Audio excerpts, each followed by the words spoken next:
Next, please. Welcome. Again. Hi there.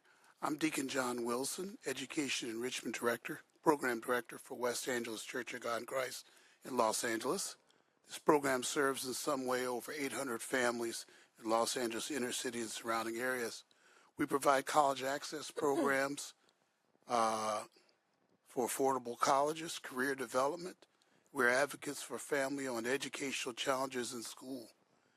And our program has had great success in improving student performance in math and science, whether it's over the summer or during the school year. I highly support and recommend that you pass 1410 with any improvements that are needed. I heard some were done or are in process. In order to support the principal, that students with the necessary prior learning should always have access to take algebra in middle school. Every middle school in California must be required to have a way to provide Algebra 1 to any student who's really ready for it. Hence, there needs to be a law in the books with teeth to make that happen, I assume. Even for reasons of equity, it should not be the policy of our state to determine that Algebra 1 be taken only in high school. As an inner city enrichment leader, I know this type of low regard or assumption that disadvantaged students are all at the same level of ability is condescending, actually.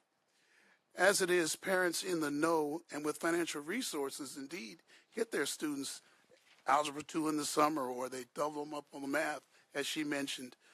Ones in the know and the ones that don't are prospective STEM students, minority STEM students in many cases, many not, but could not have that chance to double up, and they end up just floundering.